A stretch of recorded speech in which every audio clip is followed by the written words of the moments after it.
시몬 베드로가 대답하여 이르되 주는 그리스도시요 살아계신 하나님의 아들이십니다.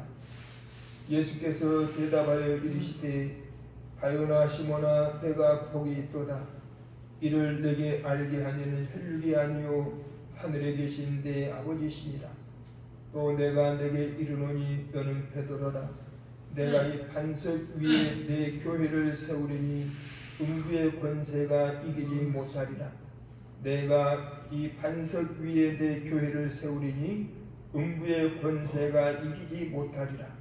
내가 천국 열쇠를 내게 주리니 내가 땅에서 무엇이든지 매면 하늘에서도 매일 것이요 내가 땅에서 무엇이든지 풀면 하늘에서도 풀리리라. 아멘. 주님은 그리스도시요 살아계신 하나님의 아들이십니다. 이 신앙 고백은 시몬 베드로의 신앙 고백뿐만 아니라 오늘날 우리들의 고백인 줄로 믿습니다. 참으로 그렇습니다. 주님은 그리스도시요 살아계신 하나님의 아들이십니다. 이 신앙 고백이 교회를 세웠고 이 교회는 음부의 권세를 물리칠 수 있는 엄청난 능력이 있다는 사실을 믿습니다. 이 시간에도 우리 죄인들의 죄와 허물 때문에 피 흘려 생하시고 부활하신 우리 주 예수 그리스도 이름으로 아버지 하나님 앞에 예배를 드리오니 이 시간에도 우리 하나님께서 함께하여 주시고 영광을 받아 주시옵소서. 이 시간에도 하늘 문을 열어주시고 우리에게 은혜의 문도 열어주시고 믿음의 문도 열어주시고 희대의 문도 열어주시고 회복의 문도 열어주시고 성령의 능력의 문도 열어주시기를 원합니다. 사명의 문도 열어주셔서 이 시대의 사명 감당해서 하나님 아버지께 영광 돌리는 우리 모두가 될 수 있게 주님 역사하여 주시옵소서. 이 시간에도 각 가정에서라도 하나님을 예배하는 주의 백성들에게 은혜를 베풀어 주시고 이 시간 전국 곳곳에 세계 곳곳에 우리 구주 예수 이름으로 모여서 예배드리는 교회마다 곳곳마다 함께 해주시고 은혜 베풀어 주시고 영광을 거두어 주시옵소서. 이 모든 말씀을 우리를 위해서 피 흘려 생하시고 부활하신 그리스도이신 예수 이름으로 기도 올리옵나이다. 아멘. 사도신경을 통해서 우리의 신앙을 하나님께 고백하도록 하겠습니다. 나는 전능하신 아버지 하나님 천지의 창조주를 믿습니다. 나는 그의 유일하신 아들 우리 주 예수 그리스도를 믿습니다. 그는 성령으로 잉태되어 동정녀 마리아에게서 나시고 본디오 빌라도에게 고난을 받아 십자가에 못 박혀 죽으시고 장사된 지 사흘 만에 죽은 자 가운데서 다시 살아나셨으니 하늘에 오르시어 전능하신 아버지 하나님 우편에 앉아 계시다가 거기로부터 살아있는 자와 죽은 자를 심판하러 오십니다. 나는 성령을 믿으며 거룩한 공교회와 성도의 교제와 죄를 용서받는 것과 몸의 부활과 영생을 믿습니다. 아멘. 찬송가 635장 완전구별한 기도 찬송으로 영광 드리겠습니다.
하나님의 말씀 나누고 또 찬송 드리고 말씀 드릴 텐데요.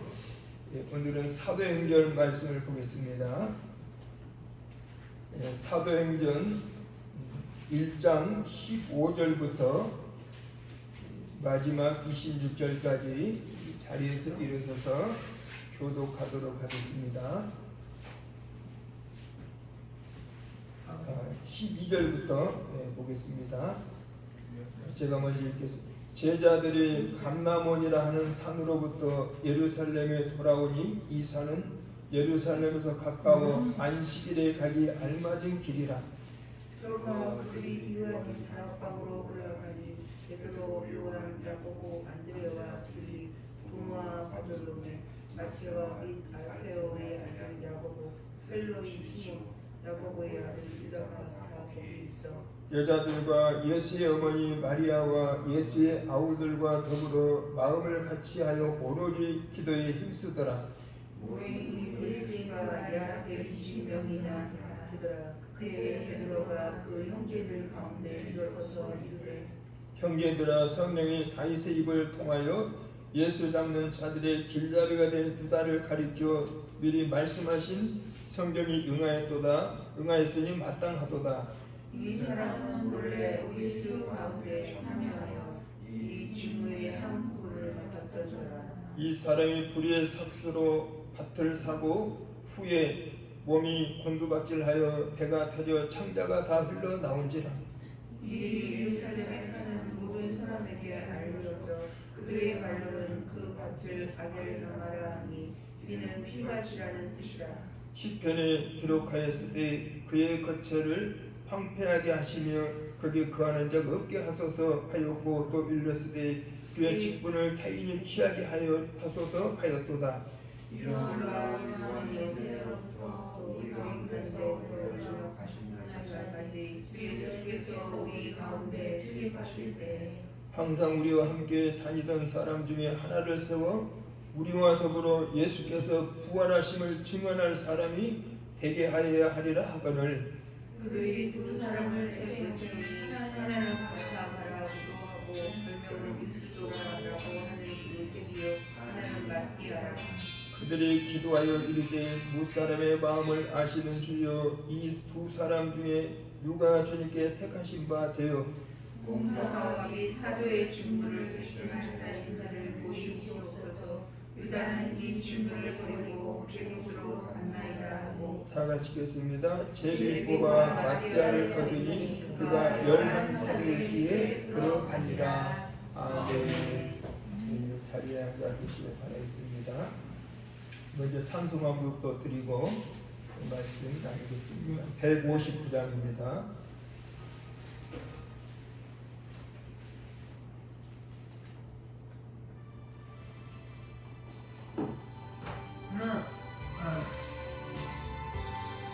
기뻐 찬송하세. 주님 부활했네. 그 무덤의 권세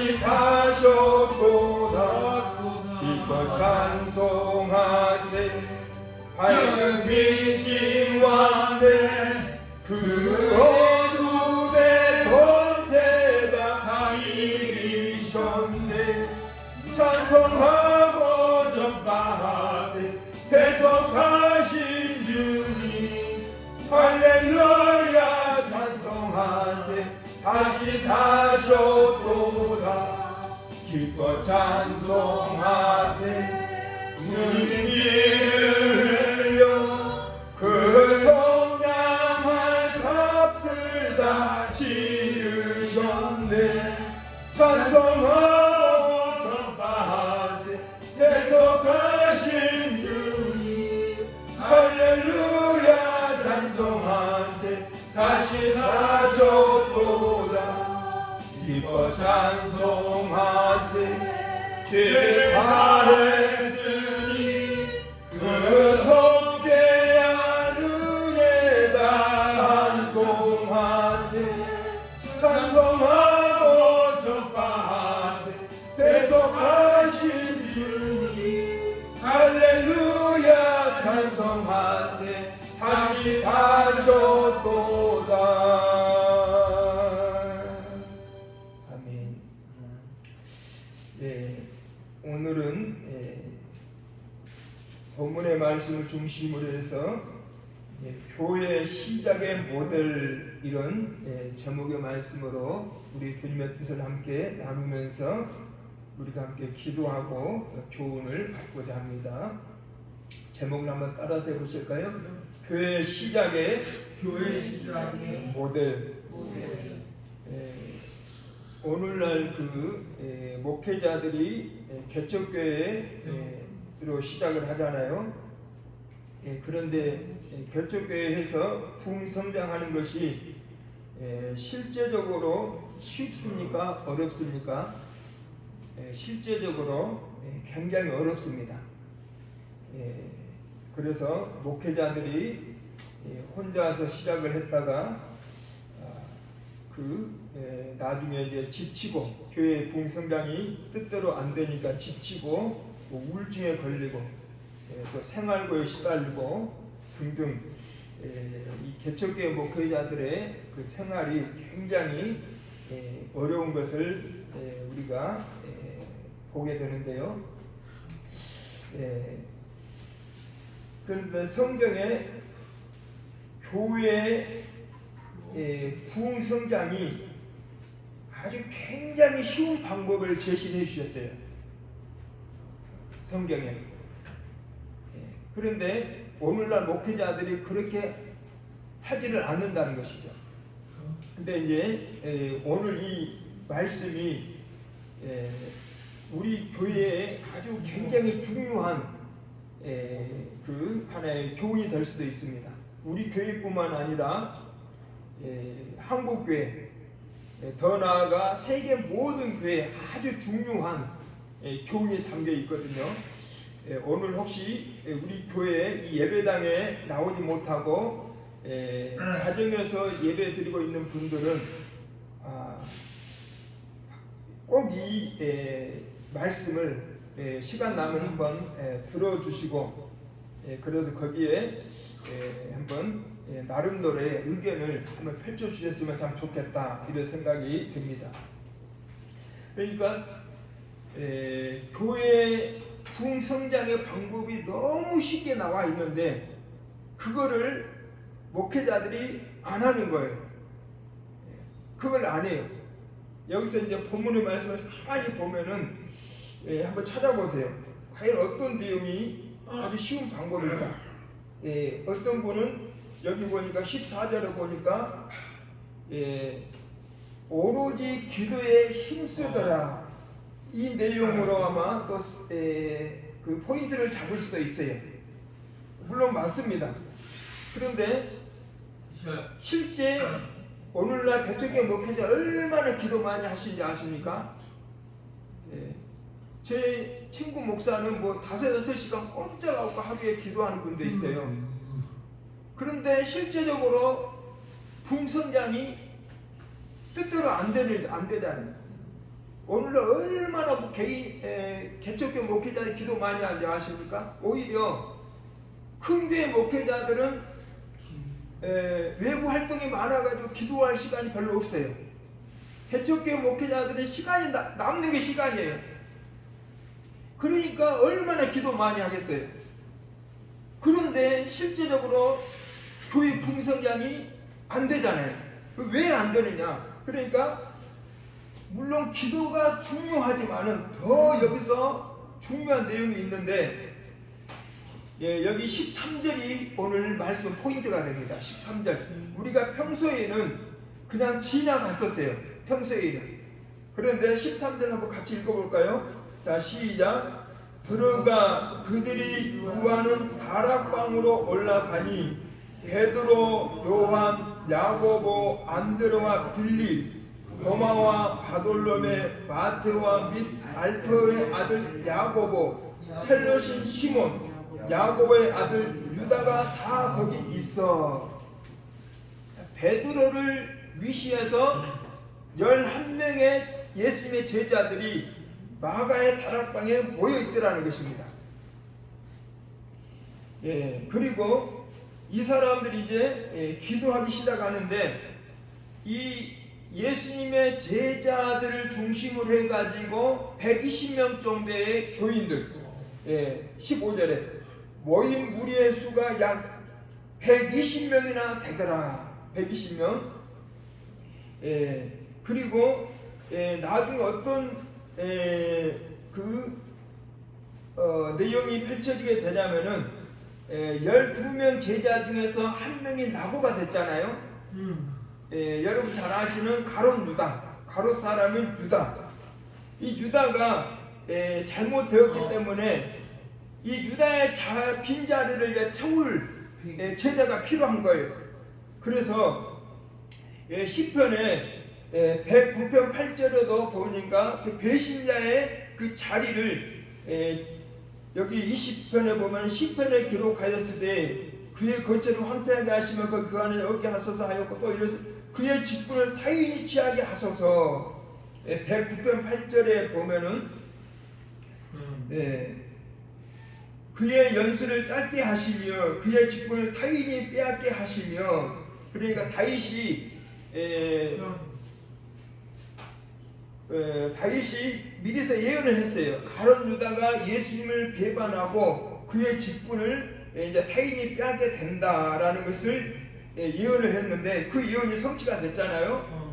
그래서 이 가롯 유다의 빈자를 채울 이제 그 제자를 또 여기서 선투를 해야 되잖아요. 그 두 사람을 선택했어요. 23절에 보니까 그들이 두 사람을 내세우니 하나는 바사바라고도 하고 별명은 유스도로 하는 요셉이요, 하나는 마띠아라. 그러니까 요셉과 마띠아 두 사람을 이렇게 선출을 했어요.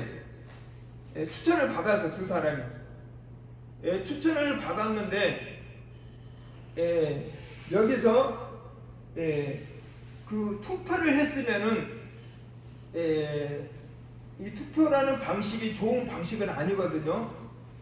당선이 되면 기분이 좋은데 낙선이 되면 얼마나 기분 나쁜지 몰라요. 그래서 교회에서도 될 수 있으면 투표를 안 합니다.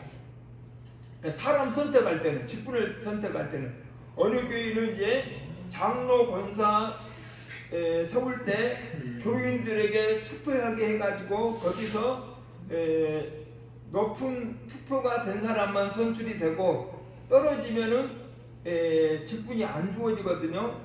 그러면 그 당사자는 기분 나빠가지고 얼굴을 못 들고 다녀요, 교회. 그러다 나중에 교회에 안 나오는 경우도 있어요, 실제. 그러니까 사람을 세울 때는 투표라는 방식이 안 좋아요. 그래서 성경을 어떻게 했으면, 성경에 사람 세울 때 좋은 방식이 뭐냐면은 제비뽑기. 그래서 제비를 뽑아가지고 26절에 보니까 마띠아가 선출이 되는 거예요. 이 제비 뽑아 마띠아를 얻으니 그가 11 사도의 수에 들어가니라. 그래서 이제 12명이 딱 이렇게 세워지잖아요. 12명. 이 12라는 숫자가 굉장히 중요해요. 아주 중요합니다. 12라는 숫자가 아주 중요한 것을 그 성경을 볼 수가 있는데 이스라엘이 몇 지파입니까? 12지파예요. 12지파. 그리고 출애굽기 15장 29절인가 보면은 엘림에 도착했는데 거기 물샘이 몇 개가 나온지 압니까? 12개의 물샘이 거기서 하나님께서 선물로 주세요. 12개의 물샘. 제가 읽어드릴게요. 이 10이라는 숫자 참 중요합니다.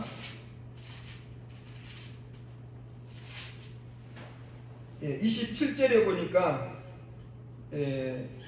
그들이 엘림에 이르니 거기에 물샘 12과 12개의 물샘 12가 나와. 12.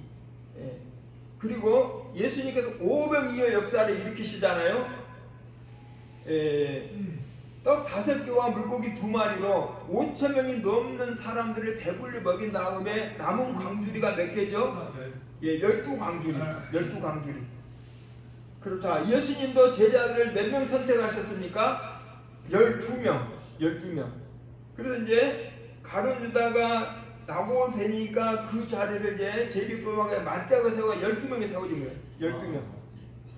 그러니까 11명에다가 맞대가 12명이 딱 해가지고 이제 교회가 딱 시작이 되는 거예요. 교회가.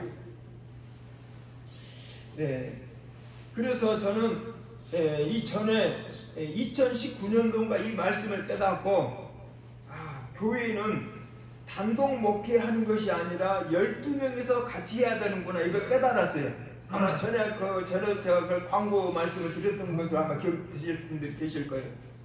그래가지고 제가 호산나라는 기독교 사이트가 있는데 그러니까 큰 사이트는 아니에요. 아마 한 1000명 안팎 정도나 그 목회자 사역자들을 볼까 말까 하는데 거의 조회수 보면 뭐 500 몇 개 많이 본 거 보면 그러니까 그렇게 뭐 큰 기독 목회자 사역자 사이트는 아닌데 거기에다가 12제자 교회에 동참할 분들은 한번 뜻이 있는 분들은 연락을 주셔가지고 같이 의논해서 같이 합시다 이런 내용으로 광고를 냈었어요. 물론 꽤 연락은 오긴 왔었어요. 연락이 왔었어요. 그런데 잘 안 된 거예요. 그게 왜 안 됐을까 가만히 생각해 보니까 그 이유를 나중에 추진을 하면서 깨닫게 되었는데 그 이유가 뭐냐면은 첫 번째로 기존 목회자들은 이 자존심이 좀 세요. 자존심이 50 중반이 넘어가면은 남의 말을 잘 안 들어요.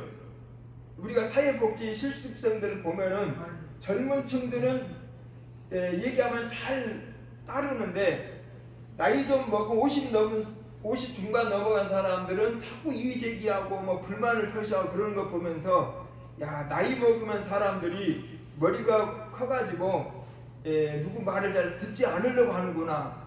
직원들도 마찬가지예요. 직원들도 잘 안 들어요. 나이 먹은 사람들은. 그래서 사람들이 목회자들이 오죽하겠습니까? 목회자들은 자기 위에 누가 없다고 생각을 하는데 누구 말을 듣겠어요? 안 들어요. 목회자들이. 목회자 첫 번째 자존심이 세서 그렇고 두 번째는 목회 오래 하다 보니까 사역의 순수성을 잃어버린 거예요. 사역의 순수성. 처음 목회할 때는 정말로 순수하게 오직 하나님 믿고 순수하게 시작을 했다가도 시간이 지나면서 자기도 모르게 변질돼 가지고 난 순수성을 많이 잃어버린 케이스들이 이제 발견이 되는 거죠. 저 역시도 가만히 생각해 보면은 맨 처음 시작할 때와 지금 시작 비교해 보니까 순수성이 많이 없어진 걸 제가 스스로 느껴요. 그리고 세 번째는 기존 목회자들은 그 목회 선배들의 방식이 틀에 박혀 있는 거예요. 그러니까 목회 선배들이 어떻게 합니까? 신학교 졸업하고 목사 안수 받고 나서 단독 목회를 하는 거예요. 그래가지고 다행히 부흥성장하면 거기가 자기 평생 사역지가 되는 거예요. 이게 이제 후배들에게 자연스럽게 그게 스며든 거예요. 그래서 이런 문제. 그리고 또 12명이 같이 처음부터 하게 되면 이게 잘 융합이 안 돼요. 융합이 안 돼. 기존 목회자들 얘기하는 거예요. 그리고 또 처음 다 여러 곳곳에서 모이다 보니까 이 사람들이 서로 서먹서먹한 거예요. 융합이 잘 마치 손님 같아요. 여기 와서 오긴 왔는데 뭔가 보다 바늘방석 같아. 서먹서먹하고 누가 누군지 모르겠고 친분이 관계가 안 써 있으니까. 그래서 이런저런 여러 가지 이유들을 제가 기존 목회자들은 이게 어렵겠다라고 판단돼 가지고 나중에 제가 그냥 취소를 해버렸어요. 나중에 연락 와도 이제 안 합니다 하고 연락을 제가 했죠. 그런데 성경에 보니까 이 교회 시작의 모델을 가르쳐 주셨잖아요. 자 보세요. 예수님의 제자들이 단독 목회 시작했습니까? 베드로가 가서 단독 목회 했나요? 요한이 단독 목회 했어요? 안 그래요. 12명이서 같이 했어요. 11명이서 해도 되는데 그 11명을 더 채워가지고 12명 했다 이거죠. 그런데 10이라는 숫자에는 제가 이거는 과학적으로나 보임으로 이거 증명되는 건 아닌데 10이라는 숫자에는 아마 뭔지 몰라도 하늘의 신비가 아마 담겨 있는 것을 이렇게 깨달아지는 거예요. 뭔지 모르지만은 이게 설명으로도 안 되고 이걸 과학적으로 증명은 안 되지만은 뭔가 모르게 영적인 신비한 힘이 이 10이라는 숫자에 있을 것이다. 물론 10이라는 숫자는 완전수는 맞아요. 완전수는 맞아요. 하늘의 숫자 성삼위 하나님 3에다가 동서남북 4하면은 3, 4 곱하기 12잖아요. 만수예요. 12는 만수.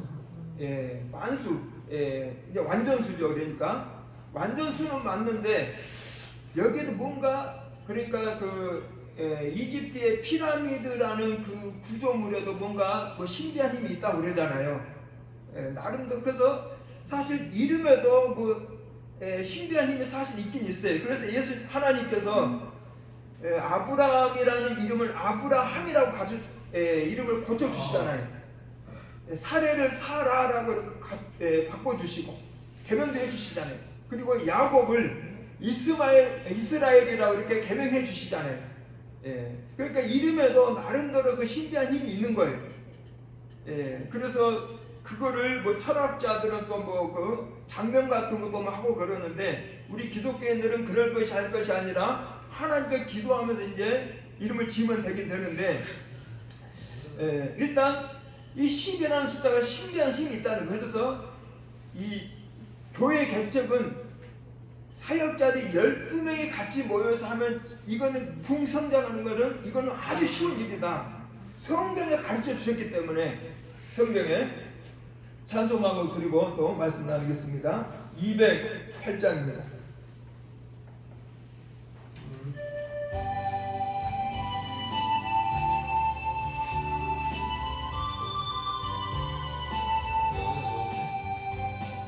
주의 나라와 주 대신 성경과 피 흘려 사신 교회를 늘 사랑합니다.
베푸시는 해다 진리와 함께 영원히 실원에 넘치네. 아멘.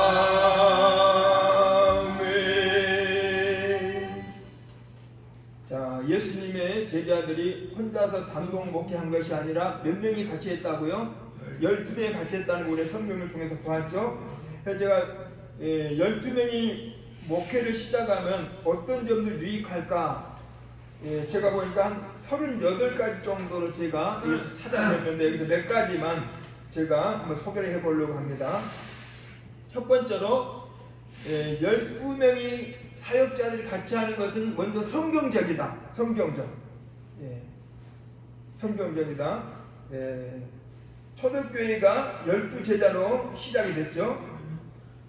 그리고 또 두 번째는 목회자들이 각각 달란트 은사가 각각 달라요.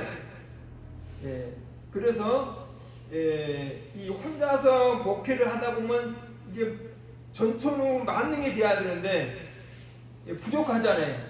그리고 12명 같이 하면은 자기의 달란트 은사를 집중적으로 활용을 할 수가 있는 거예요. 집중적으로. 어떤 사람은 노인 목회, 어떤 사람은 중년 목회, 어떤 사람은 청년 목회, 어떤 사람은 아동 목회, 어떤 사람은 유아 목회, 어떤 사람은 다양하게 사역을 할 수가 있는 거죠. 집중해가지고. 그리고 또 세 번째로는 몰라도 1년 안에는 한 100명 가까이 아마 붕성장할 거예요. 100명 가까이. 왜 그러냐면은 목회자들 부부만 해도 12명이면 몇 명입니까? 24명이에요. 24명. 거기다 자녀들까지 있을 거 아니에요? 자녀들. 그리고 또 이 교회는 그 관계 전도가 돼야 이 정착이 잘 됩니다. 관계 전도가. 이 전도지 돌려가지고 전도하는 거는 그 영혼 구원은 도움이 되지만 교회 정착이 잘 안 돼요. 왜냐하면 전도지 받고 오기도 쉽지 않지만 와가지고도 뭔가 모르게 서먹서먹하고 아는 사람도 없고 그러니까 오랫동안 못 다니는 경우를 우리가 보게 되는데 관계 전도하게 되면 이미 오자마자 다 친구 관계가 쌓여있기 때문에 내 집 갖고 편안하거든요. 금방 정착이 돼요. 그러니까 이제 목회자 가족들이 그 관계에 있는 사람들이 있을 거 아니에요. 그런 사람들을 전도해가지고 하면은 이거 참 시너지 효과가 나타나는 거죠. 그래서 100명은 그냥 자연스럽게 채워지게 되고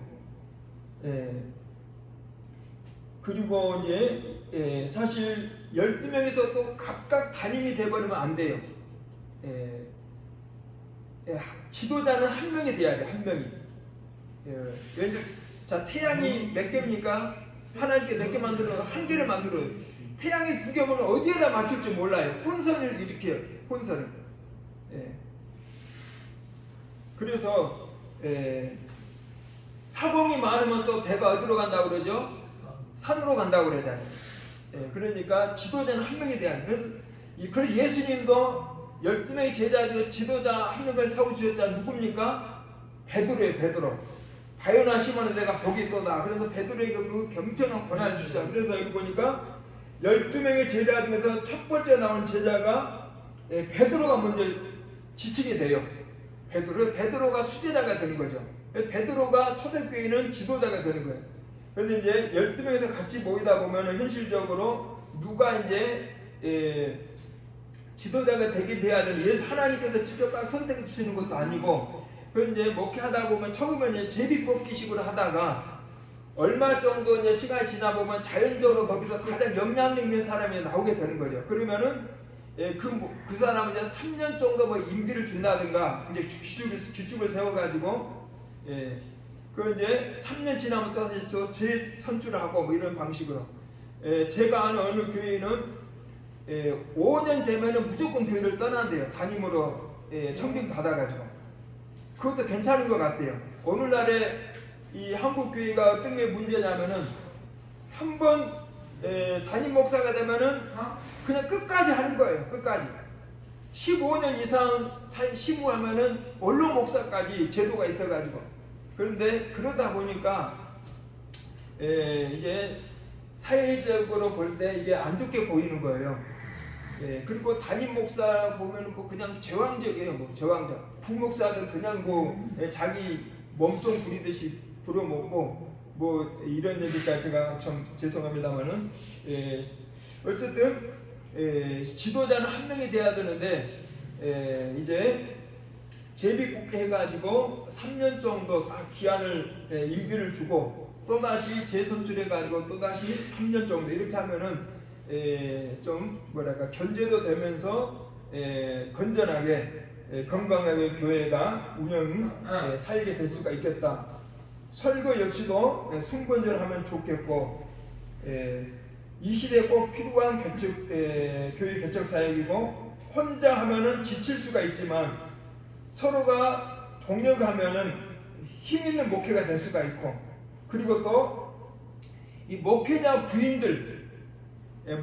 부인들을 가리키고 오늘날 사모님이라고 그러잖아요. 사모님이라는 호칭을 쓰고 있는데 사실 성경에는 이 사모라는 직분이 없어요. 목사, 장로, 권사 이런 직분들 집사라는 직분은 있지만은 이 사모라는 직분은 사실 없어요. 그래서 이 대부분 이 목회자들 보면은 이 목회자 부인들이 그냥 나서가지고 앞장 나서가지고 서로 나중에 그것이 잘못되면 서로 막 갈등을 일으키고 그러는데 제가 12명 목회 사역할 때 이 부분은 목회자들 부인들은 사모라는 호칭 대신에 뭐 집사, 뭐 권사 뭐 이런 직분을 줄지라도 사모라는 호칭은 하지 말고 그리고 목회자 부인들이 일절 관여하지 않는 걸로 그냥 뒤에서 그냥 헌신만 하는 걸로 봉사하는 것으로만 나서지 않고 이 목회자들 이 부인들이 이 갈등을 일으키는 경우가 종종 있거든요. 그래서 이 동력이 잘 안 되는 경우에 있어서 일절 목회에 관여하지 않도록 소리 없이 그리고 성도도 목사 부인들이 뒤에 목회에 개입했다는 내용도 없어요. 그냥 자기 남편만 그냥 뒷바라지 해주면 되는 거예요. 사역 잘 할 수 있도록. 그리고 이제 12명에서 사역을 하다 보면 또 사람인지라 불미스러운 또 사역자가 나올 수도 있어요. 저 사람은 정말 사역자로서 인격적으로나 좀 문제가 심각하다. 그런 사람이 또 발견될 수도 있어요. 그런 사람은 그 삼진 아웃제라는 이러한 제도를 또 적용을 해가지고 또 3번까지 경고해가지고 3번까지 그걸 어기게 되면은 이제 제명시키는 걸까요? 퇴출시키는 방향으로 덕이 안 되기 때문에 교회가 건강하게 성장해야 되기 때문에 그리고 또 어떤 게 있냐면은 사례비도 공정하게 배분하고 사례비, 생활비도 공정하게 배분하고 또 제가 그 주축이 내가 처음 추진해가지고 한다 할지라도 제 기득권도 버리고 사례비도 공평하게 받고 뭐 이런 거 또 하다 보면은 또 그 사람이 개인 사정이 생겨가지고 또 공석이 될 수도 있거든요. 그런 경우에는 또 추가 모집을 해가지고 또 복수도 이렇게 복수 지원자로 선출한 다음에 제비 뽑아서 또 보충을 하고 그리고 또 나이나 이런 것에 대해서는 개인적으로 애우를 갖추지만은 사역에서만큼은 나이 선후배를 초월해서 동일한 자격으로 하고 뭐 이런 규칙들을 정하면 좋겠죠. 그리고 교인들이 주는 선물은 될 수 있으면 받지 않는 걸로 12명 다 하기 얼마나 부담되겠어요. 그러니까 이거는 아예 그냥 애초부터 선물은 받지 않는 걸로 또 오늘날 교회가 직분자 세울 때 뭐 그냥 부담스러운 금액들 뭐 몇백만 원, 몇천만 원만 그냥 권사 장로 세울 때 막 그냥 받잖아요. 그러니까 막 헌금하게 하잖아요. 그런 것도 없는 걸로. 그래도 좀 뭔가 기념을 해야 된다면은 한도액을 딱 정해놓고 부담 없는 선에서 한도액 정해놓고 그 미만으로 하게. 절대 큰 부담스럽지 않게 이 정도로 예를 들어 뭐 한 50만 원 정도 아니면 30만 원 정도 20만 원 정도 다 부담 없는 선에서 그리고 이게 또 12명에서 시작해서 교육 풍성장하면 이게 사유화가 안 돼요. 오늘날 한국 교회가 뭐가 문제냐면은 이 사유화가 문제예요. 사유화. 대형 교회들도 보면은 교인들 목회자를 보면 거의 사유와 비슷하게 지금 돼버렸잖아요. 사유와 비슷하게. 이게 참 문제인 거예요. 12명 같이 하면 목회자 한 사람 영향력이 없어요. 다 공동체가 돼버려요. 공동체. 그리고 또 하나는 12명 교회 사역을 해가지고 교회가 붕성장하고 열매가 맺혀지잖아요. 그러면 하나님께서 얼마나 기뻐하시겠어요. 그러니까 여기에 동참하는 사람들에게 하나님은 상급을 주세요. 상급을 주세요. 하나님 일에 헌신했는데 기여했는데 하나님께서 모른 체 하시겠어요? 그리고 이 12명 목회 12명 제자 교회를 전국적으로 보급을 시키는 거예요. 보급. 그러면 하나님 나라 확장이 되잖아요. 그러면 이 보급시킨 이 교인들에게 하나님이 정말로 상급을 주실 거라 그 말씀이죠. 우리는 그냥 상급이 목적이잖아요. 신앙생활. 이 세상뿐만 아니라 천국에서도. 왜 사도 바울이 그렇게 주님께 핍박당하면서 헌신했던 이유가 뭔지 아세요? 천국에서 상 받으려고. 천국에서 상 받는 자세 우리가 가져야 돼요. 인천에 마가 다락방 교회인가 거기 박보영 목사라고 아주 훌륭한 분이 있는데 그분은 의사 신분이었는데 그거 다 버리고 목회하면서 자기 모든 걸 다 버리면서 누리지 않으면서 노숙자와 같이 생활하면서 정말로 예수님처럼 살아가고 있는 그 목사님이 있어요.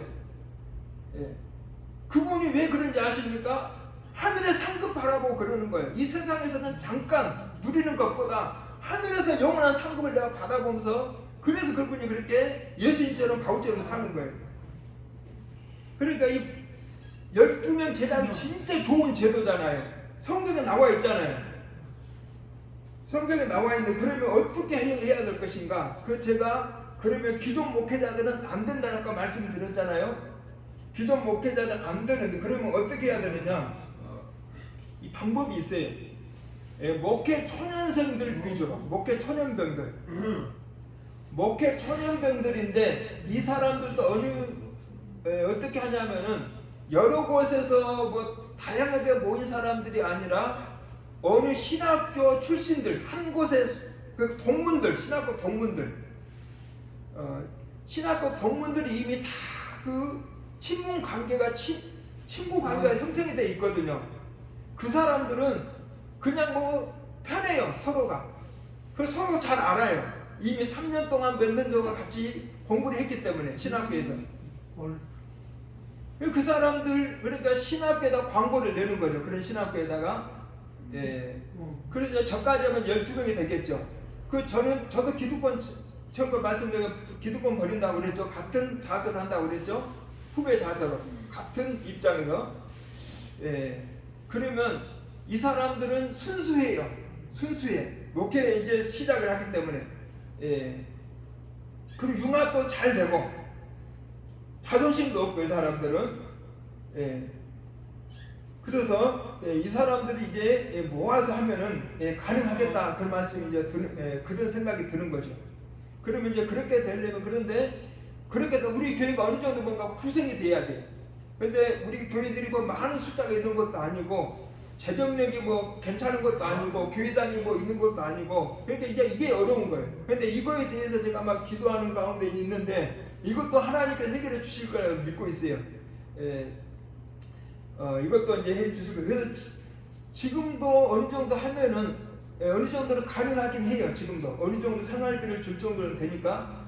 근데 또 그러면서도 조금 더 준비해가지고 우리가 기도해가지고 준비해서 하면은 충분히 또 그 사람들도 나름대로 또 그 직장이나 수입이 있는 사람들도 있을 거야. 그 사람들도 11조 헌금하다 보면은 우리 교회 재정이 좀 더 많아지는 거죠. 이거는 자연적으로 우리가 생각하기를. 그러면 생활비도 더 여유 있게 줄 수가 있는 거죠. 우리가 특별히 뭐 부담 갖지 않아요. 그래서 이렇게 쉬운 방법을 성경에 가르쳐 주셨는데 가르쳐 주셨잖아요. 이 사람들이 제자들이 각각 단독 목회한 게 아니라고 말씀드렸잖아요. 같이 했잖아요. 이 사람들은 나중에 2장에 보면 오순절날 성령의 능력도 받아요. 막 병 고치는 역사도 나타나고 죽은 사람도 그냥 예수 이름으로 일으켜버리잖아요. 남에서 앉은 병도 일으키고 중풍병도 예수 이름으로 고쳐버리고 뭐 지나가기만 해도 그냥 환자들 나사버리고 얼마나 기적이 많이 나타나는지 몰라요. 그래도 그 사람들이 단독 먹기 합니까? 그래도 안 해요. 그래도 같이 해요. 그러니까 나는 3,000명이 그냥 회개하고 돌아와요. 주님 앞에. 물론 초대교회니까 이제 가능했겠죠. 나중에 뭐 5,000명이나 막 돌아오고 5,000명이나. 나중에 수도 셀 수 없어도 엄청난 숫자가 막 돌아오는 하나님 앞에. 나중에 이제 이 사람들이 박해가 시작되니까 이제 물론 흩어지긴 했지만은 어쨌든 이렇게 12명이 하니까는 뭔가 신비한 힘이 일어났고 또 우리가 상식적으로만 생각해봐도 이거 부성장하게 돼 있잖아요. 아주 쉬운 방법이잖아요. 저는 참 이게 12명 제자교회 사회 가면 막 그냥 막 가슴이 막 그냥 막 부풀어 올라오는 거예요. 아주 왜냐하면 다 이렇게 쉬운 방법 하나님 가르쳐 주셨는데 예수님이 가르쳐 주셨는데 성경에 가르쳐 주셨는데 왜 이걸 내가 애초에 못했을까? 실제 이 교회에 이렇게 한 교회가 있어요. 이렇게 해가지고 아주 건강하게 성장하는 교회가 있고 붕성장 안양에 보면은 553 능력교회라고 있어요. 553 능력교회. 553 능력교회가 자기 동문들 12명에서 같이 했어요. 12명에서. 12명에서 같이 하니까는 금방 막 그냥 막 몇십 명이 되더래요. 금방. 지금은 굉장히 큰 교회가 됐어요. 그래서 아쉬운 것은 그 이금윤 목사가 담임인데 그 목사가 이렇게 좋은 방법을 왜 한국 교회 보급을 안 했을까? 이게 참 안타까운 거예요. 내가 간증도 들어봤어요. 그 목사 간증도 직접. 그런데 이 목사가 그걸 자꾸 사역자들에게 자꾸 보급시키는 운동을 했으면 참 좋았는데 그걸 안 했더라고요. 모르고 했는지 모르지만은 제가 볼 때는 이게 별로 제가 소식을 접한 적이 없어요.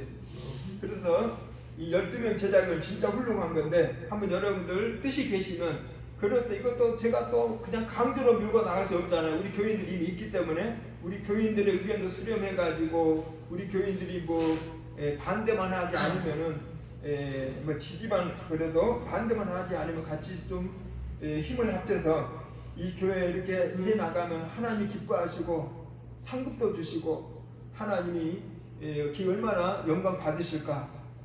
하나님 나라가 막 확장되고 한국 교회 참 지금 개척교회들이 얼마나 현실들이 어려운지 몰라요.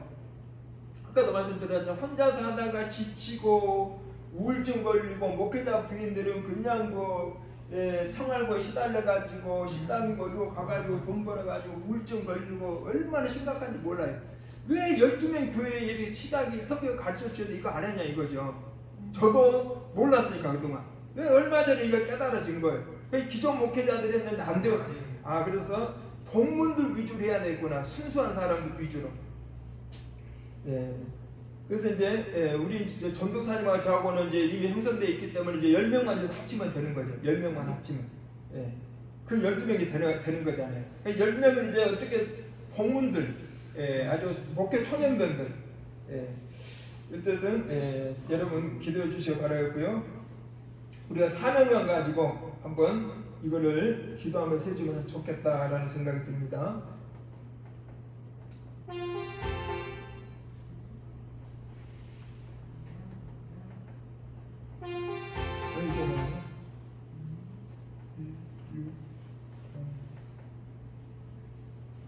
잘못했나? 겁니다. 이거 제가 아까 봤는데 제가 잘못 적었나 봐요. 주님이 가신 1609구나. 08회에 1609네.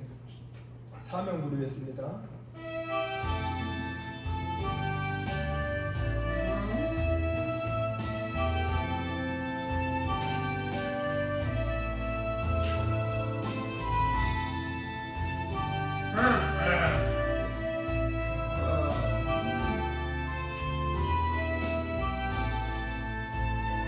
주님이 홀로 가시니 나도 따라가오.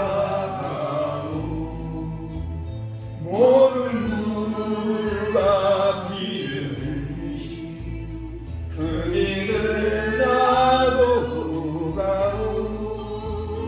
험한 산도 난 괜찮소. 바다 끝이라도 죽어가는 저들 위해 나를 버리길 바라오. 아버지 나를 보내주소. 나를 달려가겠소. 몹쓸로 아끼지 않겠소. 나를 보내주소. 주님이 홀로 가시니 나도 따라가오. 모든 물과 피를 흘리시 그 길을 나도 가오. 험한 산도 나는 괜찮소. 바다 끝이라도 나는 괜찮소. 죽어가는 저들 위해 나를 버리길 바라오.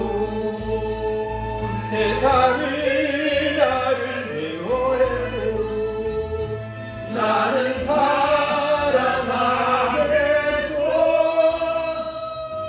세상을 구원하시다가 나도 따라가오. 기도드리겠습니다. 하나님 아버지, 오늘 사도행전 1장 말씀을 통해서 교회 모델의 시작, 교회 출발의 모델, 교회 시작의 모델을 말씀을 나누었습니다. 예수님께서 12명의 제자를 선택해 주셨고 가룟 유다가 잘못된 길로 감으로 인해서 마띠아를 포목으로 12명을 채워져서 이 12명이 동력함하게 됨으로 말미암아 하나님의 나라가 크게 확장된 것을 보게 됩니다. 하나님 아버지 뜻이 계시면 우리 교회에도 12제자 교회 사역이 이루어지게 주님 역사해 주시길 원합니다. 그래서 우리 모두가 이 일에 동참해서 한국교회가 건강하게 성장하고 전 세계 교회에 보급이 되는 하나님 나라 확장되고 하나님께 영광이 되고 하나님 기뻐하실 걸 믿사오니 참으로 이 귀하고 가치 있고 이 상급받는 참으로 복된 일에 우리가 같이 협조해서 협력해서 하나님 나라에 이바지할 수 있도록 기여할 수 있도록 주의 은총을 베풀어 주시옵소서. 지금 당장은 아니지만 하나님께 살아가시면 이제 우리가 이 일을 기도하면서 추진하고자 합니다. 하나님께서 인도해 주옵소서. 우리 교회가 아직은 12명 제자교회 사역하기 어려운 조건이거나 하나님 뜻이 계시면 이루어 주실 줄 믿습니다. 하나님께 기뻐하신 일이면 하나님께서 역사해 주실 줄 믿습니다. 주님께 함께해 주시고 역사해 주셔서 주의 뜻을 이루어 주시기를 원합니다. 그리고 이 시간에 예물로 드리오니 주님께서 기뻐 받아주시고 이 예물뿐만 아니라 우리의 마음과 우리의 뜻과 우리의 시간과 우리의 삶과 우리의 모든 것을 주님께 맡기오니 주님 영광된 일에 주님께서 마음껏 사용하여 주시옵소서. 감사드렸고 우리 구주 예수 이름으로 기도 올리옵나이다. 아멘. 교회의 머리가 되신 우리 주 예수 그리스도의 크신 은혜와 아버지 하나님의 극진하신 사랑과 성령님의 인도 역사 충만하심이 오늘도 주일 예배로서 하나님께 예배드리는 주님의 귀한 성도님들 머리머리 위에와 저들의 가정과 사업과 생업과 범사에 그리고 한국교회와 이 나라 민족의 영원토록 함께 있기를 우리 예수 이름으로 축원하옵나이다. 아멘.